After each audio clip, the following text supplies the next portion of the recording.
नमस्कार प्यारे बच्चों, आज दिनांक 22/7 2021 है और 10th क्लास मैथ्स 2 हम लोग कर रहे हैं। मैथ्स 2 कर रहे हैं, फर्स्ट चैप्टर समरूपता। इसमें 1.1 मैं बता चुका हूँ आपको। 1.2 के लिए कुछ फार्मूले मैं आपको बता रहा हूँ, वो समझ लो। पहला फार्मूला क्या है देखो। पहला फार्मूला कब लगाते हैं? जब कोई ट्रायंगल दिया हो और उस ट्रायंगल में किसी भी भुजा के समांतर रेखा खींची गई हो। जैसे कि त्रिभुज ABC है, यहाँ BC के समांतर मान लो रेखा L है, जो भुजा AB और AC को P और Q पे प्रतिच्छेदित कर रही है। ये रेखा L समांतर है BC के। तो ये शर्त अगर दी है, क्या क्या दिया है यहाँ पे? यदि रेखा PQ ये भुजा BC के समांतर हो, भुजा BC के समांतर हो, तब हम लोग यहाँ पे एक सूत्र लगाते हैं। तो सूत्र कैसा है देखो, APB, यहाँ बीच में क्या है? P है। तो सूत्र कैसे लिखते हैं? P या तो ऊपर का पॉइंट लिखो या तो नीचे का, कोई भी एक। ऊपर का लिखेंगे अगर PA, तो नीचे क्या करना? P हमने ऊपर का पॉइंट लिखा है तो अब नीचे का लिख दो PB। राइट साइड में देखो बीच में कौन सा पॉइंट है? Q है। तो Q से फार्मूला स्टार्ट होगा, ऊपर भी Q आएगा, नीचे भी Q रहेगा। अब देखो ये साइड में हमने बीच का पॉइंट लिखा, फिर ऊपर का पॉइंट लिखा, तो ये साइड में भी ऐसे ही करना है, बीच का पॉइंट और ऊपर का पॉइंट। फिर यहाँ पे देखो बीच वाला पॉइंट P लिया था और नीचे का पॉइंट लिया था, तो ये साइड में भी बीच का पॉइंट Q और नीचे का पॉइंट C ले लिया हूँ। सूत्र कैसे लगाना है समझा? ये अगर आपने उल्टा कर दिया, ये C ऊपर, QC ऊपर और QA नीचे कर दिया तो गलत हो जाएगा। यहाँ पर हमने ऊपर का पॉइंट ऊपर लिखा है, नीचे का पॉइंट नीचे लिखा है, तो यहाँ पर भी ऊपर वाला पॉइंट ऊपर आएगा और नीचे वाला पॉइंट नीचे आएगा।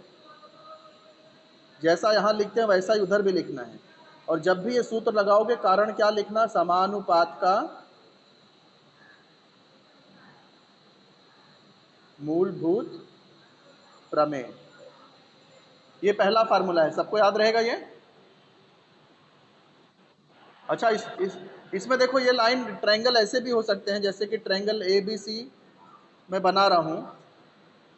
अभी मैंने BC के समांतर खींचा था, ये लाइन AC के भी समांतर हो सकती है। तब फार्मूला कैसे लगेगा, कोई बता सकता है?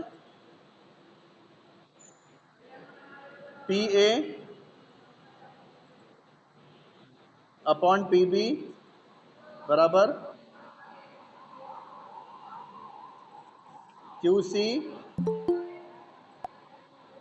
Upon QB। यस, देखो बीच का पॉइंट लिया, फिर राइट साइड वाला लिया, फिर बीच का पॉइंट और लेफ्ट साइड वाला।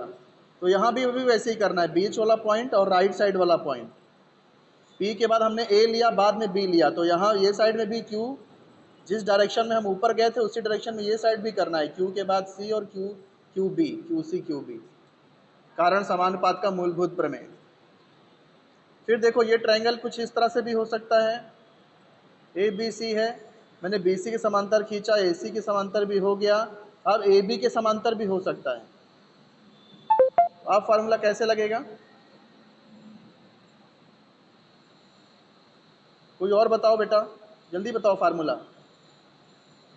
बीच में देखो P है, यहाँ बीच में Q है।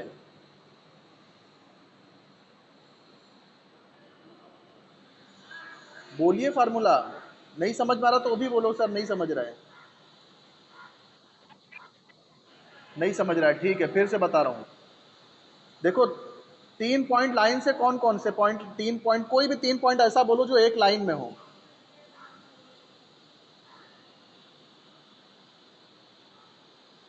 ये देखो B, P और C लाइन से है कि नहीं? इसमें बीच में कौन सा है? P है।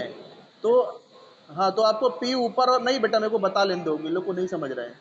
तो ये बीच वाला पॉइंट ऊपर भी लिखना है, नीचे भी लिखना है। अब इसके बाद या तो पहले C लिखो या B लिखो, P के साथ या तो C या B में से कोई भी एक पॉइंट लिख सकते हो। तो मैं अगर C लिख रहा हूँ, PC, तो नीचे क्या आ जाएगा, पी बी आ जाएगा। अब ये साइड में क्या लिखेंगे, अब देखो वापस से ए क्यू और सी तीन एक ही लाइन में है, जैसे बी जैसे जैसे बी पी सी लाइन में था वैसे ए क्यू सी भी लाइन में है। बीच में कौन सा है, क्यू बीच में है, तो क्यू ऊपर नीचे, क्यू क्यू आएगा दोनों जगह, ऊपर भी नीचे भी। अब मुझे ये बताओ कि हमने यहाँ पे पहले पी सी लिखा था, तो यहाँ पे पहले क्या लिखेंगे, क्यू सी या क्यू ए? हाँ, हमने पी से सी की तरफ आए तो इधर भी क्यू से सी की तरफ ही आना पड़ेगा पहले, फिर ये पी से बी की तरफ गए तो यहाँ क्यू से ए की तरफ जाएंगे, क्यू ए।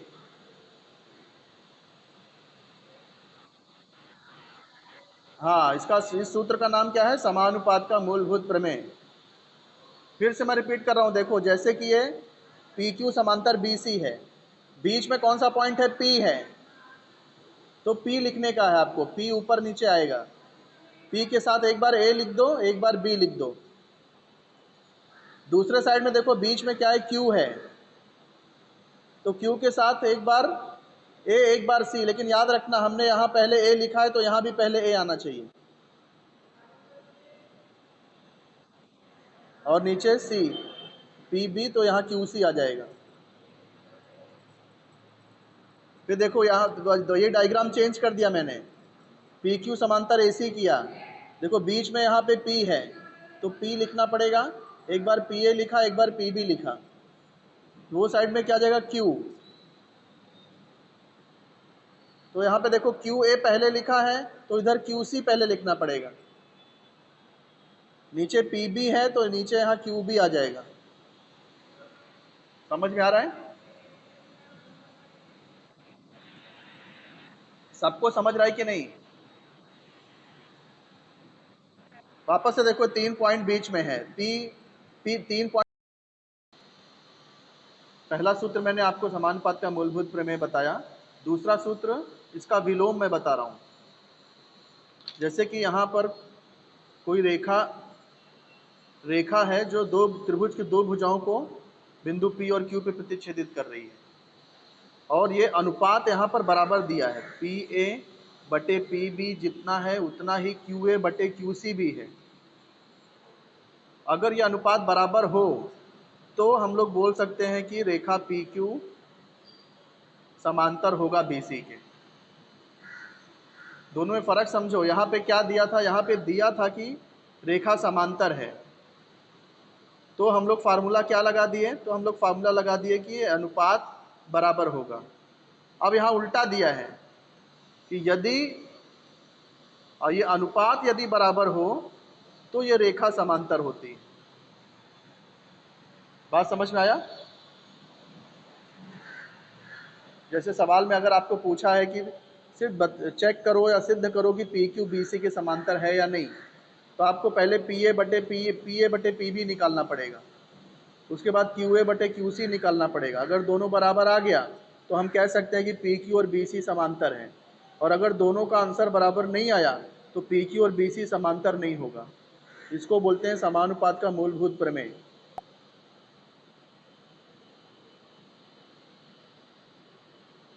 समानुपात का मूलभूत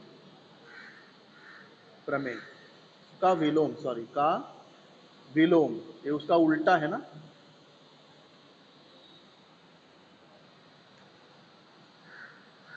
ये फार्मूला समझ में आया? तो तीसरे पे चलते हैं, तीसरा फार्मूला।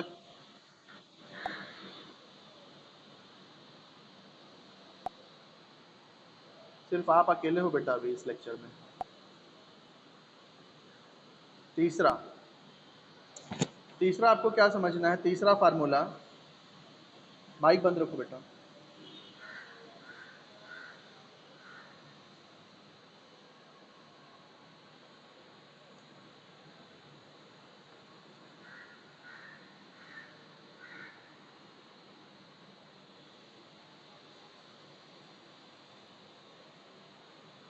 एक मिनट, कैमरा थोड़ा डल हो गया इसलिए मैं रुका हूँ। तीसरा फार्मूला देखो, पहले समझ लो कब लगता है तीसरा फार्मूला। कोई त्रिभुज यहाँ पर दिया हुआ है ए बी और सी, यहाँ पर तीन कोण है, देखो एक कोण ए है, कोण बी है और कोण सी है। किसी भी एक कोण का समद्विभाजक खींचा गया है, कोण बी का समद्विभाजक खींचा गया है और जो सम्मुख भुजा AC को P पर प्रतिच्छेदित कर रहा है।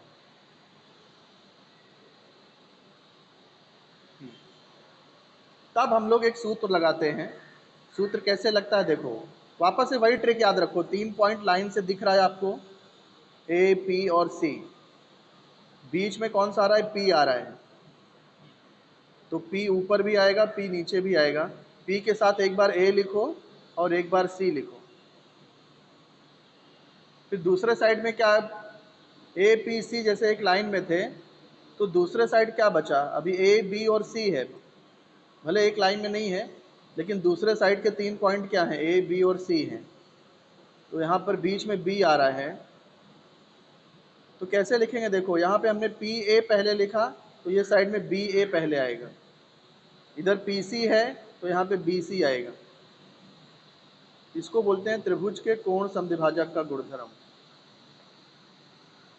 त्रिभुज के कोण समद्विभाजक का प्रमेय। त्रिभुज के कोण समद्विभाजक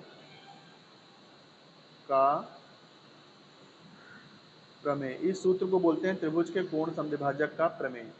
ये सूत्र समझा कि नहीं बेटा आपको?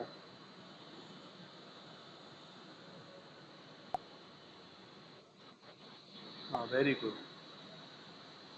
ऐसे ही देखो, ये दूसरा भी कोण समद्विभाजक हो सकता है। वापस से मैं त्रिभुज ABC बना रहा हूँ, मैंने यहाँ पे कोण B का समद्विभाजक खींचा था, ऐसे ही कोण C का समद्विभाजक भी हो सकता है। ये कोण C का समद्विभाजक है और ये सामने वाली भुजा को M पर काट रहा है। तो मेरे को बताओ फार्मूला कैसे लगेगा? 3 पॉइंट लाइन से है, M यहाँ बीच में है, तो ये साइड का पहले बोलो।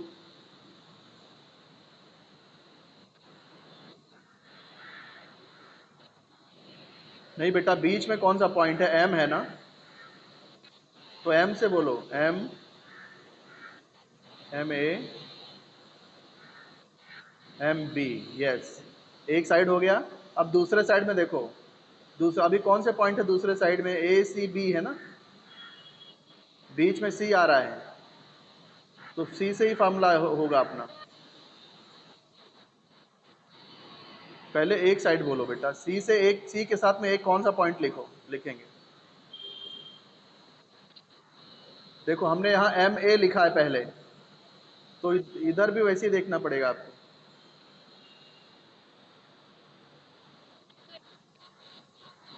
यस, CA आ जाएगा पहले, वेरी गुड। फिर यहाँ हमने MB लिखा है, तो ये साइड में क्या लिखेंगे? CB। कारण वही आएगा, त्रिभुज के कोण समद्विभाजक का प्रमेय। अब ये देखो, ये B का समद्विभाजक मैंने पहले खींचा था, कोण C का समद्विभाजक हो गया। अब कोण A का समद्विभाजक भी हो सकता है। देखो ABC है, कोण A का समद्विभाजक है, जो भुजा BC को Q पर काट रहा है। अब बताओ यहाँ फार्मूला कैसे लगने वाला है? QC बटे QB।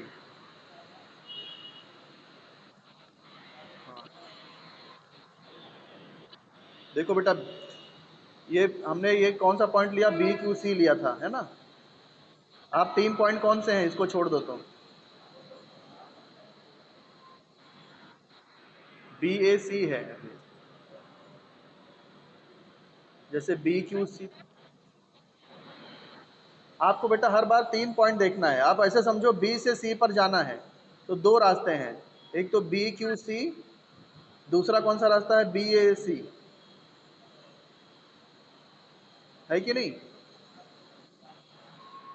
तो हमने पहले ये वाले रास्ते पे लिखा है, ये वाले रास्ते पे बीच में Q आ रहा है, तो QC बटे QB लिख दिया। ये वाले रास्ते में बीच में क्या आ रहा है? A आ रहा है, तो अब अपना फार्मूला A से स्टार्ट होगा, AC बटे AB। समझे कि नहीं?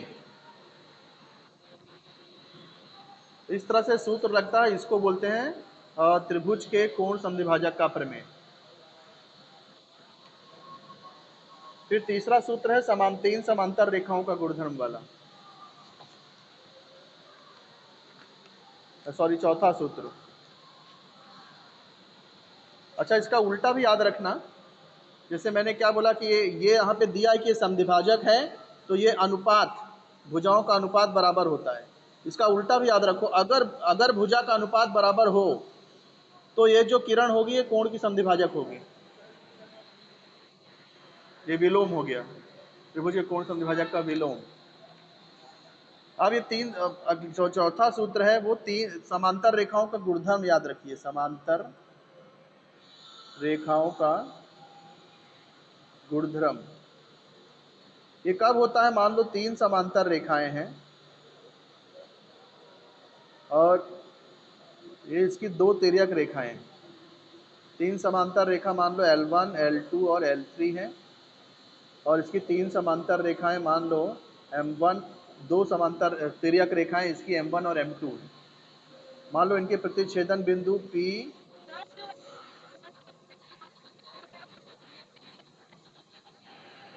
हाँ ये समांतर नहीं, ये तिर्यक रेखा है। ये तीन समांतर रेखाएं हैं। यहाँ पर L1 समांतर L2 समांतर L3 है, ये तीनों रेखाएं समांतर हैं। और M1 M2 क्या है? M1 तथा M2 तिर्यक रेखा है। अब यहाँ पे देखो, जो प्रतिच्छेदन बिंदु है उनको नाम दे देते हैं। अगर ये P, ये Q और ये R, ऐसे ही ये A, ये B और ये C।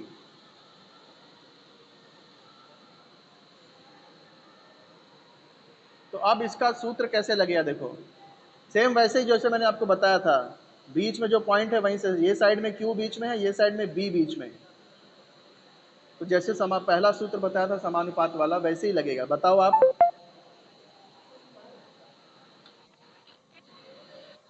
हाँ, इधर BA बटे BC, फिर दूसरे साइड में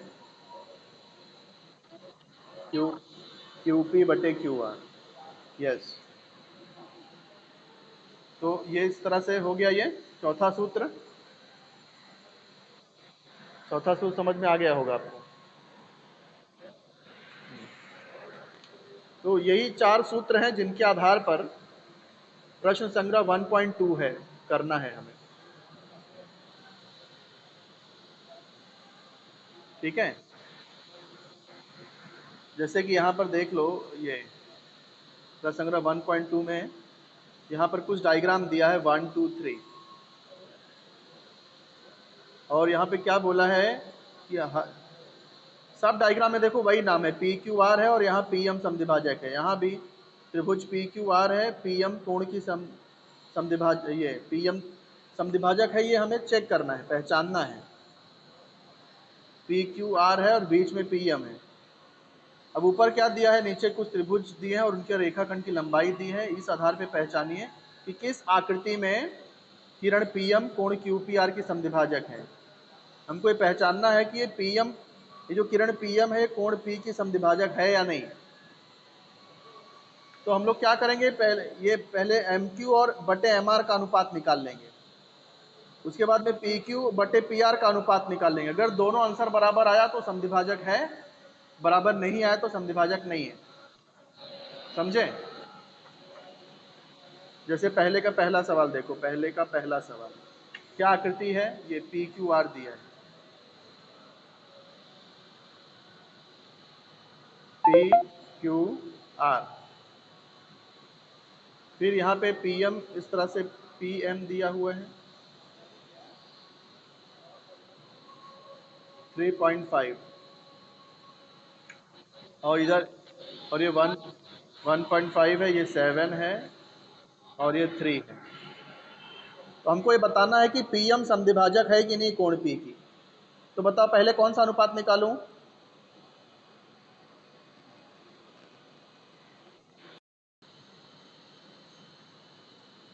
हाँ, मैं ये बता रहा था आपको कि ये डायग्राम में त्रिभुज PQR है, जिसमें PQ जो है वो 25 दिया है और P से M 15 दिया है।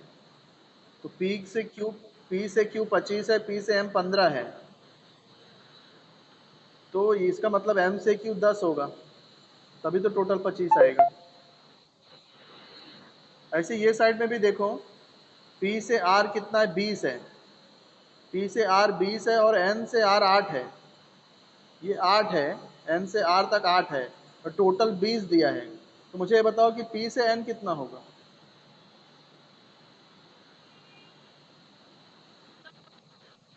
टोटल देखो यहाँ 20 दिया है, P से R, P से R, P से R तक 20 दिया है।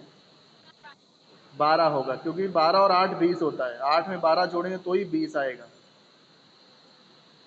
अब हमको बताना है कि NM और RQ, NM और RQ समांतर है कि नहीं। तो उसके लिए हमको अनुपात ज्ञात करना पड़ेगा।